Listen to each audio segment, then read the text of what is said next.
स्वामी विवेकानंद की जयंती पर समूचा देश राष्ट्रीय युवा दिवस मना रहा है। 1984 में भारत सरकार ने इस दिन को पहली बार राष्ट्रीय युवा दिवस के तौर पर घोषित किया। 12 जनवरी 1985 से इसे हर साल मनाया जा रहा है।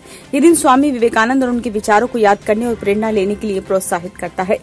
किसी व्यक्ति के बचपन और वयस्कता के बीच का समय को अक्सर युवावस्था कहा जाता है। हालांकि कितने साल का व्यक्ति युवा कहलाएगा, इसका कोई निश्चित पैमाना नहीं है। युवा होने की परिभाषा समय, काल और परिस्थिति के अनुसार तय की जा रही है। अंतर्राष्ट्रीय संस्था संयुक्त राष्ट्र की परिभाषा कहती है कि 15 से 24 वर्ष की आयु के व्यक्ति युवा हैं। संयुक्त राष्ट्र के सभी आंकड़े इसी पैमाने पर आधारित होते हैं। संयुक्त राष्ट्र के कई सदस्य देशों में 18 से 30 साल के व्यक्ति को युवा के रूप में गिना जाता है। संयुक्त राष्ट्र के भीतर ही कई संस्थानों में युवा होने के अलग अलग पैमाने हैं। यूथ हैबिटेट में 15 से 32 साल तो अफ्रीकी की यूथ चार्टर में 15 से 35 साल के व्यक्ति को युवा माना जाता है। हमारे देश में राष्ट्रीय युवा नीति 2014 के तहत 15 से 29 वर्ष की आयु के व्यक्ति को युवा माना गया है। हालांकि इससे पहले राष्ट्रीय युवा नीति 2003 में 13 से 35 साल के व्यक्ति को युवा माना जाता था। उप सहारा अफ्रीका के अधिकांश क्षेत्रों में 12 से 30 या 35 वर्ष की आयु के व्यक्ति को युवा माना जाता है।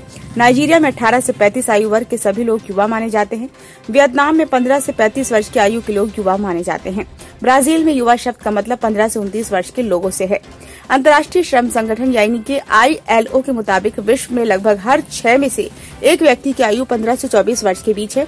दुनिया में युवाओं की आबादी 120 करोड़ से ज्यादा है, जो कुल जनसंख्या का करीब 16% है। इनमें से अधिकांश लोग विकासशील देशों में रहते हैं। भारत की बात करें तो यहाँ दुनिया की सबसे बड़ी युवा आबादी रहती है। स्वास्थ्य और परिवार कल्याण मंत्रालय द्वारा गठित जनसंख्या अनुमान पर तकनीकी समूह की रिपोर्ट के अनुसार भारत की जनसंख्या का 27.2% 15 से 29 वर्ष की आयु की है। हमारे देश में युवाओं की आबादी 37.14 करोड़ है। 2 करोड़ 36 लाख तक ये आंकड़ा घटकर 22.7% यानी कि 34.5 करोड़ हो सकता है। पिछले कुछ वर्षों में युवा आबादी को देखें तो इसमें बढ़ोतरी हुई है। देश में 1991 में युवाओं की आबादी 22.27 करोड़ थी, जो कुल आबादी का 26.6% था।